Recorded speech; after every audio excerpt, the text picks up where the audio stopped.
Les titres de cette édition, mesdames et messieurs, bonsoir, bienvenue. Tout d'abord, cette bonne nouvelle, l'économie malienne se porte bien. La bonne note a été attribuée à notre pays par une équipe du Fonds monétaire international qui vient de boucler son suivi lors d'une conférence de presse tenue hier au ministère de l'économie et des finances.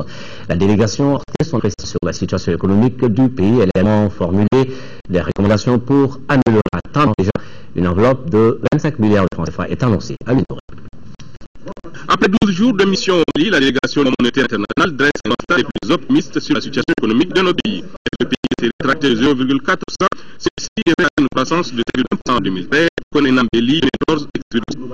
Ainsi, il est exposé à l'Assemblée nationale pour un déficit de seulement 3,9% financé par l'extérieur. Des comptes qui ont abouti à un accord de financement défini au profil.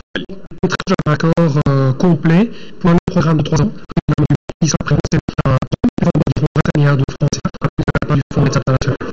Les recommandations figurent de l'assiette fiscale et l'assainissement des finances publiques, l'amélioration budgétaire, la facilitation des aides accordées au privé, la réduction du délai de passation des marchés. Aussi, l'innovation du secteur constitue une préoccupation quand on sait la place de l'énergie dans le développement du pays. Les éléments sur lesquels nous avons entendu, c'est sur le cadre de sous-temps du budget 2014, qui est un budget extrêmement ambitieux, que nous avons voulu ambitieux, pour pouvoir faire en sorte que notre économie puisse avoir les moyens de se replacer sur la trajectoire de la condition pour réduire la pauvreté dans notre pays, qui est la condition pour créer les opportunités économiques pour les Maliens et faire en sorte que nous puissions améliorer le bien-être de nos concitoyens. La mission du FMI qui consignera ses conclusions dans un rapport tiendra mis dans 6 mois pour suivre la situation. Voilà, une économie qui se porte bien doit forcément évoluer dans un environnement de paix. Après donc les experts du FMI, c'est la CEDEAO qui tenait ce matin dans notre capitale un forum sur la paix, la sécurité et le système d'alerte précoce. Il s'agit pour l'organisation sous-régionale de former des relais points focaux à même de remonter à temps réel les informations sur la paix et la sécurité. Boubacar Sissoko. Ce forum de la paix de Bamako est une tribune pour le système d'alerte précoce de la CEDEAO afin de partager les informations des dernières minutes avec les points focaux nationaux. Il s'agit d'une fenêtre qui permet sous Internet d'échanger des informations. Et ici à Bamako, vous savez, après la crise que nous avons vécue, nous nous sommes dit que c'est le temps opportun de venir ici, de s'asseoir autour d'une table avec tous les différents intervenants dans cette crise. Il s'agit aussi, durant les échanges, d'expliquer le fonctionnement du système d'alerte précoce de la CEDEAO en matière de paix et de sécurité dans l'espace. Il y a des points focaux que nous avons qui sont sur le terrain ici, qui font la collecte d'informations par rapport à des rapports d'incidents et des rapports de situation, mais suivant un format qui est donné. Et maintenant, ici, nous pouvons faire un échange de narratifs, ce qui est différent.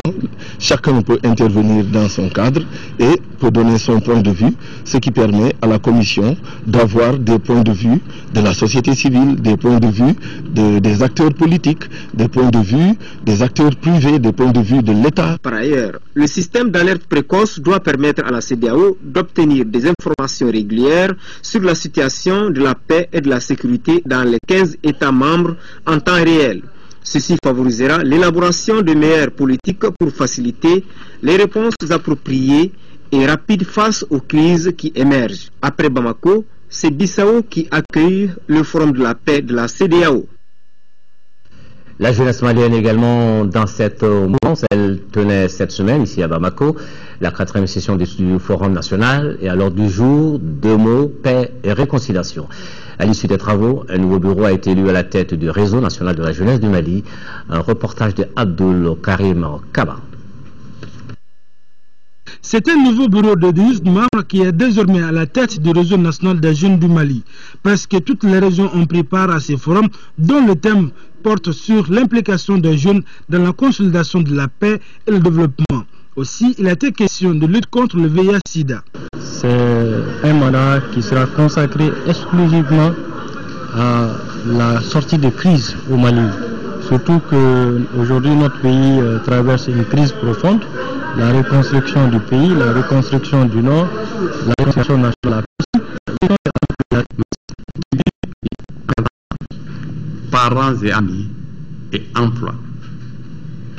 C'est pourquoi notre pays tout entier restera à jamais reconnaissant envers nos frères africains et toute la communauté internationale pour leur intervention hautement solidaire à nos côtés.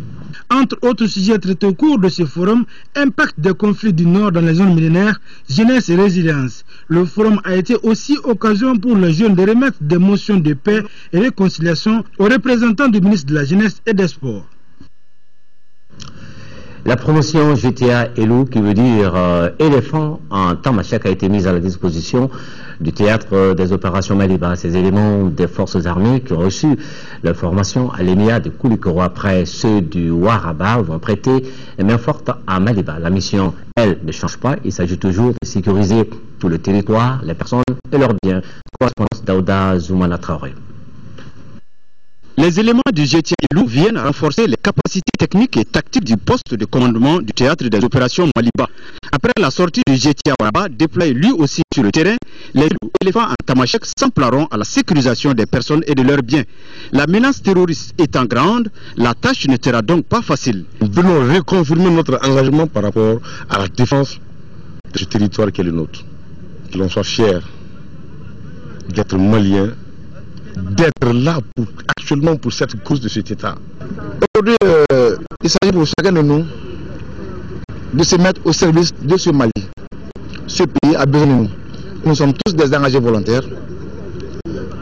Ce premier engagement, d'abord, c'est la discipline militaire. Ensuite, s'acquitter des missions qui sont les leurs. Il faut aujourd'hui que le soldat réfléchisse en soldat et que le soldat cesse de réfléchir à la place du ministre de la Défense ou à la place du général des armées. Que le soldat sache que celui qui est là devant moi, le caporal, celui mon chef direct, celui qui peut ou ne peut pas. Donc c'est à lui que je pose mes problèmes. Donc que la hiérarchie militaire soit respectée. Il faut que le soldat, chacun dans son petit coin, joue son rôle et laisse l'autre faire sa part. Ces deux géants de la forêt ont désormais la lourde charge de défendre l'intégrité territoriale sous les ordres de Maliba. La paix est définitivement de retour à Ménaka. Présentement, toutes les communautés du cercle sont versées dans le processus de réconciliation, ce qui a motivé déjà 400 foyers à signer leur retour. Ménaka réconcilié tente d'aider la voyante armée en lui remettant plus de 4 millions de francs CFA comme contribution à l'effort de guerre. Une équipe de reporters de l'Ortem Gao et à ces journées, voici son reportage Plissakone. Loin d'être une ville fantôme, Ménaka retrouve aujourd'hui les 2/3 de sa population. Peuplée de 39 442 habitants, la population est composée de Daoussak, communauté majoritaire, de Tamashek, de Touareg, d'Arabes, de Souraï et de Pelus. Un peuple durant longtemps se sont rejetés la responsabilité de la crise qui a secoué notre pays. Souvenez-vous que cette même crise a commencé dans le cercle de Ménaka le 17 janvier 2012. Après un bon moment de réflexion, ce comité parle mais se réconcilie. Les communautés, depuis les événements, continuent à se parler, les communautés continuent à se côtoyer. Et la raison, vous allez vous promener à travers le village de Ménaka, vous allez voir les Noirs, vous allez voir les Rouges, vous allez voir les Arabes, vivent en symbiose, ils causent, ils se côtoient. Et ils échangent, ils discutent. Le 22 septembre passé, la radio a organisé une soirée traditionnelle dénommée la Nuit de la Paix, où il y a eu une grande découverte de tous les élus de Ménaka, les chefs de fraction, les autorités administratives, les ONG, les associations de femmes et de jeunes. Ce climat de paix et de dialogue a poussé les fils de Ménaka à regagner leur terre de prédilection. Les conditions qui sont peu réunies me permettent d'aller chez moi et de vivre un peu en paix.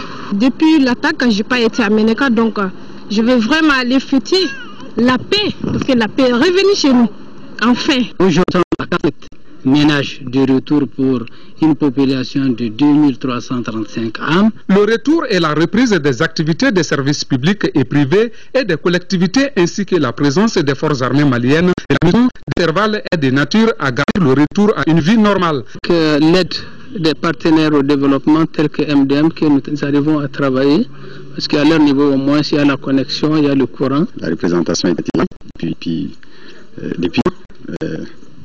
donc 40% des enseignants aussi sont là. Maintenant, nous attendons le reste. les services techniques. Malgré les difficultés, la population de Ménaka a mis à l'entrée à l'effort de guerre.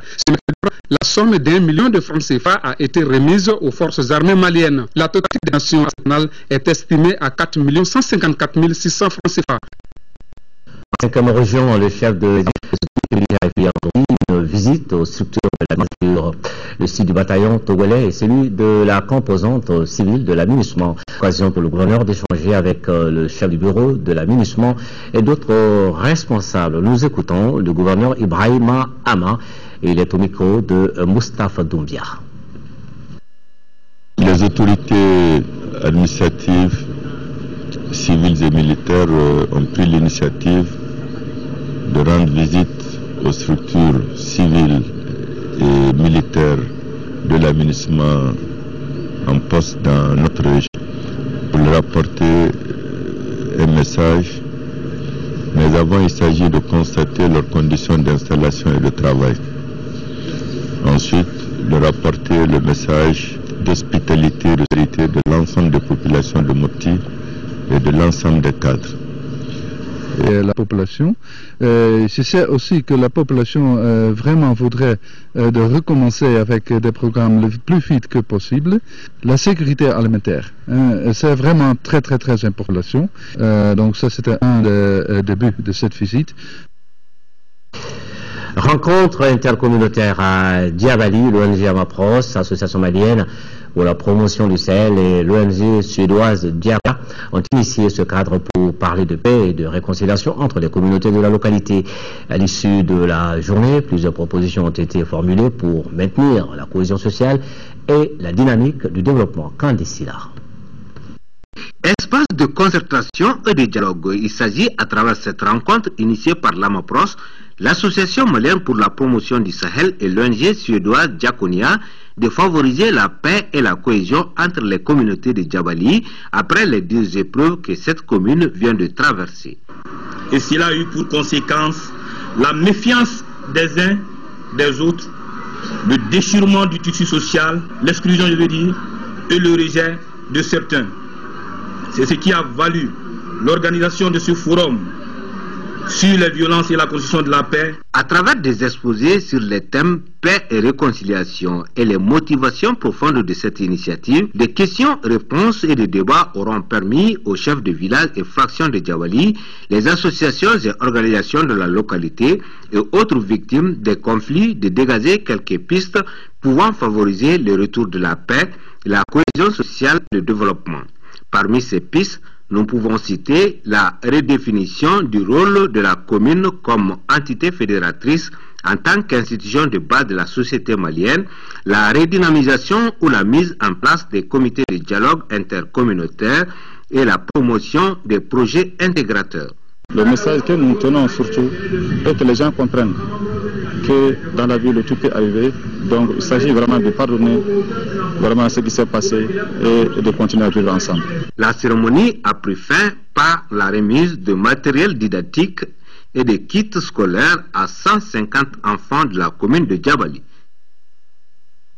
Ce communiqué qui vient de nous parvenir avant donc de poursuivre ce journal, conformément aux dispositions constitutionnelles, le président de l'Assemblée nationale porte à la connaissance des députés que la session d'octobre, dite session budgétaire, débutera le lundi 7 octobre 2013. La cérémonie d'ouverture aura lieu le même jour à partir de 11h. Ce sera dans la salle Modibo Keïta. Le président compte sur la présence effective des honorables députés. La séance est publique, conclut ce communiqué. 3555 candidats apprentis artisans ont commencé le test d'entrée à la formation professionnelle type dual au centre Père Michel. La session devra permettre à ces jeunes artisans de se perfectionner dans leurs domaines respectifs. Kadi Diakone est allé voir pour l'actualité. Le dual, c'est un dispositif de formation professionnelle qui permet de prendre des apprentis, des enfants qui sont déjà apprentis dans un atelier et qui sont dans l'apprentissage traditionnel, que nous ramenons vers l'école pour compléter leur formation, bien planifier cette formation. Pour adhérer à cette formation, le premier critère, c'est que vous devez être déjà apprenti chez un patron artisan. Le deuxième critère, c'est que vous devez avoir au moins 15 ans. Troisième critère, c'est que vous devez obligatoirement passer ces tests. Financées à plus de 90% par le FAFPA, ces formations auront aux besoins de formation que connaît notre pays dans le domaine de l'artisanat. Aujourd'hui au Mali, on reproche beaucoup aux artisans de ne pas être bien formés. Et en réalité, si vous prenez par exemple le domaine de la couture, le domaine du bâtiment, vous trouvez que la plupart du temps, ce sont des artisans étrangers qui viennent au Mali et qui font ce travail-là, parce qu'on n'a pas beaucoup le sens de la finition. Donc ces formations permettent vraiment d'améliorer le niveau des apprentis, de les préparer à prendre des responsabilités et éventuellement à s'installer à leur propre compte. Cette formation, qui durera 3 ans, permettra à ces jeunes artisans apprentis de se perfectionner dans la coiffure esthétique, électricité, mécanique auto et bijouterie, entre autres. Le projet de renforcement du leadership féminin pour l'amélioration de la participation et de la représentation politique des femmes au Mali à travers la ProFem a organisé un point de presse pour lancer un appel dit Appel des femmes maliennes. Le projet est financé par l'USAID et l'IFES, un reportage de Abdul Karim Kaba. Après plusieurs scrutins au Mali, les femmes demeurent sous-représentées au niveau des instances de décision et aux postes électifs. Cela est dû aux difficultés pour elles de payer la caution afin d'être sur les listes et aussi de prendre part aux réunions politiques quand elles se passent à des heures tardives. Pour changer la donne, les femmes entendent jouer pleinement leur rôle. Pour cela, nous affirmons que le rôle des femmes dans le développement économique de notre pays doit être pleinement reconnu et favorisé pour assurer leur pleine autonomie et apporter leur capacité créatrice à l'avancement du pays. Demandons aux autorités, aux partis politiques, que la pleine égalité des femmes prônée dans les textes se fasse pour l'égal accès des décisions. Depuis que j'essaie d'aller vers d'autres valeurs, vers d'autres critères qui feront en sorte que les hommes et les femmes aient la place, que chacun puisse vraiment jouer sa partition. Pour les législatives à venir, les femmes maliennes et leurs partenaires veulent le de la participation des Le ministre du Développement rural et son collègue en charge de l'élevage, de la pêche et de la sécurité alimentaire viennent de séjourner dans le périmètre irrigué de l'Agence de développement rural de la vallée du fleuve Sénégal à Manantali. Là-bas, les difficultés s'appellent problèmes de drainage des ouvrages d'irrigation et de manque d'entretien des équipements. Nos envois spéciaux à Manantali, Moussa Fane et Marakoumaïga. Les ministres ont visité les travaux d'aménagement du barrage hydroélectrique de Manantali qui alimente les périmètres. Sur les 680 hectares de périmètre B de Manantali, seulement 150 sont aménagés, d'où la non-satisfaction des parce que vu que les terres ont été exploitées suivant leur vocation première, cela me semble être une grosse interrogation à laquelle on va réfléchir. Après un investissement de 7 milliards de francs CFA, le périmètre B de Manantali devrait pouvoir satisfaire des besoins alimentaires de la population de la localité. Mais les rentes sont loin d'être comblées. Quand on a rencontré les paysans, ils ont été assez clairs. Il y a des parts de responsabilité que chaque partenaire doit assumer. Nos producteurs ont également des grosses parts de responsabilité à assumer. Nous n'avons pas contourné les questions. Il y a quand même 7 milliards d'investissements, d'endettement de notre pays. Parce que c'est une zone haute potentialité. Nous avons estimé qu'en investissant 7 milliards dans une zone, on fait d'abord leur bonheur, mais qu'à travers eux, on fait le bonheur de l'ensemble national. Malheureusement, ce sont ces réponses qui ne sont pas venues. Pour les ministres, avec la non-atteinte des résultats, les responsabilités doivent être situées depuis la conception du projet jusqu'à sa réalisation. Le schéma d'aménagement qui a été adopté connaît énormément de problèmes. Il y a des responsabilités à situer. Il s'agit d'inscrire les solutions dans la durée pour que les accumulations de difficultés, les accumulations de responsabilités non assumées, vraiment ne nous mettent pas dans un cycle d'éternel recommencement. Réglons une fois pour toutes les problèmes. Travaillons très concrètement à l'atteinte de nos objectifs. Au cours de cette visite, les ministres ont rencontré les producteurs. Les échanges ont porté sur les différentes possibilités de valorisation de la production et de la productivité dans la zone. Le monde rural, nous y restons avec l'ONG internationale CARE Mali et qui vient de procéder à Mopti au lancement de son projet d'aménagement du delta intérieur du Niger phase 2. Le coût de l'opération s'élève à plus de 7 milliards de francs CFA avec une couverture territoriale de 24 communes dans 4 cercles de la région de Mopti. Correspondance Yaya Abokoum. C'est parti donc pour la mise en œuvre du projet d'aménagement du delta intérieur du Niger Padine phase 2 pour une durée de 5 ans et 4 mois sur financement du Royaume des Pays-Bas à hauteur de 7 milliards 871 484 000 francs CFA. Ce projet va couvrir 24 communes des 4 cercles de la région de Mopti, à savoir Mopti, Djéné, Ténenkou et la réplication dans le Sourou dans le cercle de Bankas. Il vise à améliorer la sécurité alimentaire et augmenter le revenu des producteurs et productrices et leurs ménages dans le delta intérieur du Niger. Il y aura quelques changements dans les activités, au niveau des activités des PADIN. L'une des actions phares va être l'aménagement de la digue de contournement de la ville de Mopti. Je me réjouis du parfait alignement du PADIN 2 avec le cadre stratégique de croissance et de réduction de la pauvreté CSCRP 2 2012-2017 qui décrit les politiques et programmes que le Mali entend mettre en œuvre sur le plan macroéconomique. Un des temps forts de cette cérémonie de lancement, c'est la signature des conventions entre le Royaume des Pays-Bas, représenté par son ambassadeur au Mali, et la directrice nationale de Care International au Mali.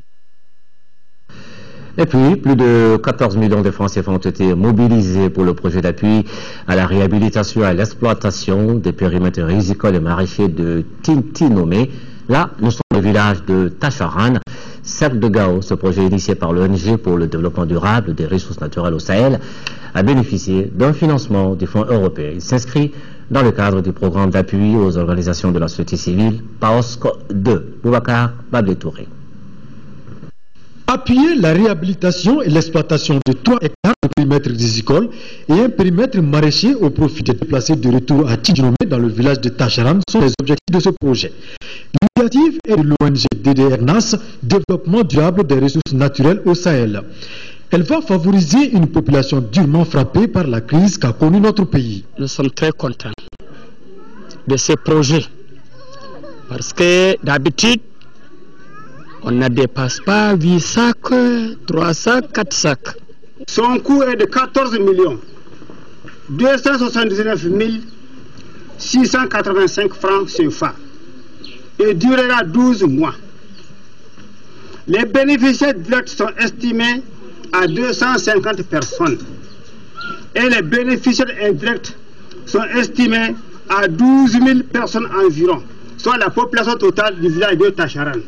Ce projet va permettre la production de 15 tonnes de riz paddy à raison de 5 tonnes à l'hectare en moyenne, contre 800 kg à 1,2 tonnes à l'hectare. Il y a également une production de légumes durant toute l'année estimée à 30 tonnes, contre 2 à 3 mois grâce au réseau d'irrigation. De quoi rassurer les autorités de la 7e région qui appellent à l'exécution correcte de ce projet. Nous souhaitons vivement pleine réussite au projet et que, puisque c'est une innovation, que ce projet soit vulgarisé pour que d'autres personnes puissent en profiter. Ce projet, qui s'inscrit dans le cadre du programme d'appui aux organisations de la société civile PAOSC 2, a été cofinancé par des partenaires de Mali, l'Union européenne, le Danemark, le Canada, la Suisse et la Suède. Du monde rural, nous partons maintenant pour la ville de Kayes, la capitale des rails auparavant. Ville coquette et désormais dépourvue de sa superbe. Le décor maintenant offre un triste visage avec des voies de communication en piteux état où circuler reste un réel parc combattant pour les usagers quand ne draine plus les eaux usées mais garde allègrement les immondices. Comment en est-on arrivé là? Réponse dans cette enquête de Kansoutou Kanouté. Il va falloir que ce sera conformément. Je souhaiterais que les routes soient aménagées en compte de la capacité de charge des gros porteurs, car Kayes est un carrefour. Route commerciale, le remorque de Betamaga. Selon le maire de la commune urbaine de Kayes, la situation géographique de la ville de Kayes est favorable à un drainage pluvial entraînant du sable qui obstrue les caniveaux et les collecteurs. À cela s'ajoute l'incivisme des populations qui déversent les ordures ménagères dans le réseau de drainage. L'entretien des routes urbaines est du ressort de Bamako, ajoutera-t-il. De rassembler les matériaux convenables. Pour le moment, on a un stock pas très important de goudron. Donc je pense que peut-être dans les jours à venir, nous allons essayer de cibler certaines parties de la ville pour de pouvoir quand même boucher ces nids de poules. L'État quand même également effectivement nous allouait un fonds par rapport à l'entretien routier. Mais je pense que cette gestion n'est pas aussi transparente que ça, parce que les marchés se passent à Bamako, les priorités de la ville ne sont pas prises en compte. Bon, si bien que l'entreprise vient faire son travail, souvent même sans consulter vraiment les autorités communales. D'après le directeur régional des routes, sa structure apporte un appui dans la réparation et l'entretien des routes urbaines à Caille sans la demande de la mairie chaque année, et cela depuis 2010. De 2010, 2011, 2012, 2013 encore, l'intervention de la direction régionale des routes de Caille pour le compte de la voirie urbaine de Caille continue. Les travaux ont commencé avant les pluies. Et à cause de l'hivernage, il y a certaines actions qui ne sont pas faisables. Les travaux vont reprendre en octobre, surtout l'accès à l'hôpital de Caille. Interrogé sur la question, le chef de l'exécutif régional s'est dit inquiet de l'état très défectueux des routes. Pour cela, il a matérialisé des ronds-points au niveau des carrefours afin de rendre la circulation beaucoup plus fluide. Il a aussi annoncé le démarrage très prochain des travaux de restauration de la route qui part de l'hôpital Foussé-Nao à la station Shell. À la descente du pont, avec l'appui de nos partenaires chinois des différentes collectivités, on a pu faire un aménagement qui n'est pas encore achevé à ce jour-là.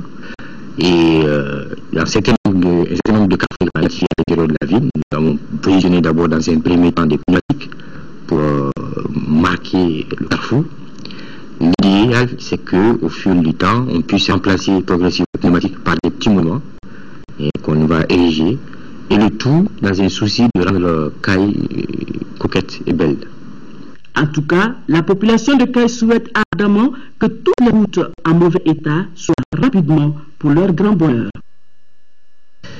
Caïsien, veillez à la beauté de votre ville. Maintenant, la beauté des langues du cœur, 1 110 000 francs CFA, c'est le montant collecté hier soir par les clubs de soutien à la campagne Tous et Chacun pour la réduction de la mortalité maternelle au Mali. C'était au cours d'une soirée gala qui avait pour cave l'hôtel Radisson Blu. L'objectif de ce dîner était de mobiliser des ressources pour appuyer le ministère de la Santé. C'est un reportage de Modibo Soirée. Ce dîner gala initié par le club Tous et Chacun et ses partenaires suivait une œuvre humanitaire d'envergure nationale. 2006. Ce qui signifie 19% des enfants, soit 342 mères chaque jour au Mali avant leur 5e anniversaire. Des chiffres alarmants qui ont motivé justement des partenaires de bonne volonté à adhérer à cette action de solidarité à travers la sensibilité sur la thématique de la santé de la mère et de l'enfant.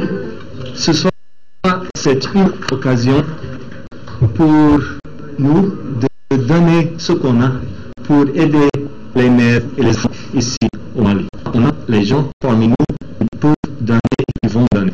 Donc, on a des partenaires techniques et je vous remercie pour votre générosité. Cette soirée gala est soutenue musicalement par des ambassadeurs de campagne Tous et Chacun pour la réduction et CFA, une somme qui servira d'appui au ministère de la Santé pour assurer une meilleure qualité de service offert aux groupes cibles. Il s'agit tout simplement pour nos femmes d'accepter de fréquenter les différentes consultations prénatales, services disponibles à tous les niveaux. Il s'agit pour nos femmes d'accepter de fréquenter les consultations postnatales, prestations aussi disponibles à tous les niveaux. Et il s'agit aussi, alors, pour nos femmes d'accepter d'espacer vraiment les naissances, alors, toutes choses qui contribuent à la réduction de la mortalité maternelle. Ces dynamisations de fonds a pris fin par la signature d'un protocole d'accord entre le club de soutien à la campagne Tous et Chacun et l'hôtel Radisson Blu. Le projet lancé en 2009 au niveau international couvre 21 pays à travers le monde, dont le Mali, une initiative Save the Children, l'UNICEF, World Vision et Plan International. Voilà, 1 110 000 francs CFA collectés donc hier soir par le club de soutien à la campagne Tous et Chacun pour la réduction de la mortalité maternelle au Mali. 1 110 000 francs, montant certes pas très élevé, mais c'est toujours mieux, comme on le dit, un peu de beaucoup vaut mieux que beaucoup de rien. Maintenant le sport, football, Coupe de la Confédération, le stade malien de Bamako, qui accueille demain dimanche les Congolais du tout-puissant Mazembe au compte des demi-finales. Allez, c'est un match très attendu. Ce sera une sorte de retrouvaille 3 ans après leur dernier face-à-face. C'est la gâteau Cissé. Nous donnons ici un avant-goût de cette demi-finale. Allez, stade malien de Bamako, tout-puissant Mazembe. La route du Stade Malien de Bamako et du tout-puissant Mazembe de la RD Congo se croisent après le choc royal en Supercoupe d'Afrique 2010. Le Stade Malien venait tout juste de remporter la Coupe de la Confédération 2009 et le tout-puissant Mazembe la Ligue des Champions la même année. De cette affiche inédite est sorti victorieux à Lumumbashi 2-0 le tout-puissant Mazembe un certain 21 février 2010. Depuis, les effectifs ont connu des mutations. L'heure des retrouvailles a sonné. Deux éléments côté stadistes présents ce jour-là en terre congolaise s'apprêtent à venger l'honneur des Blancs. Il s'agit du défenseur Bourama Koulibaly et de l'attaquant Mamadou Koulibaly. Dimanche, le Stade Malien de Bamako tentera de trouver les solutions adéquates pour briser le plan de bataille du tout-puissant Mazembe et son armada de joueurs expérimentés à l'occasion de cette demi-finale allée de la Coupe de la Confédération. J'espère que le tout-puissant ne sera pas trop puissant justement parce que voilà, il y a une place en finale sur 2 matchs et il nous faut bien gérer cette première manche pour pouvoir ensuite être capable de faire encore notre tour. Ces dernières années, ils ont fait pas mal de prestations et ils ont remporté la Champions League et ils ont été même à la finale de la Coupe du Monde des clubs. Je pense que donc je pense qu'on va aborder ce match avec la plus grande sérénité. Les Congolais du tout-puissant Mazembe sur le pied méritent à la Coupe de la Confédération nouvelle formule. Les Corbeaux se sont plutôt distingués en Ligue des Champions. C'est pourquoi cette compétition constitue une motivation et un mystère pour le capitaine Trésor Poutou et ses camarades, dont la colonie malienne, Ousmane Sissé, Cheiban Traoré, 2 anciens joueurs du Stade Malien de Bamako, Alou Bagayogo, l'ancien milieu du Djoliba AC, et Boubacar Diarra, l'ex-sociétaire de l'AESCO. Le 5e malien, Salif Koulibaly, l'ancien défenseur du Djoliba, lui n'est pas qualifié. Il avait déjà commencé les débats avec les Rouges face aux Éthiopiens de Saint-Georges. Sur le banc de touche du tout-puissant Mazembe, on va apercevoir une vieille connaissance, le français Patrice Carteron, ex-sélectionneur des Aigles du Mali à la CAN 2013 en Afrique du Sud. L'histoire nous enseigne chaque fois que le Stade Malien de Bamako arrive en demi-finale d'une compétition majeure, si l'on considère celle de 1984 et 92 en Coupe une fois, il dispute dans la foulée la finale. Son adversaire de dimanche, le tout-puissant Mazembe de la RD Congo,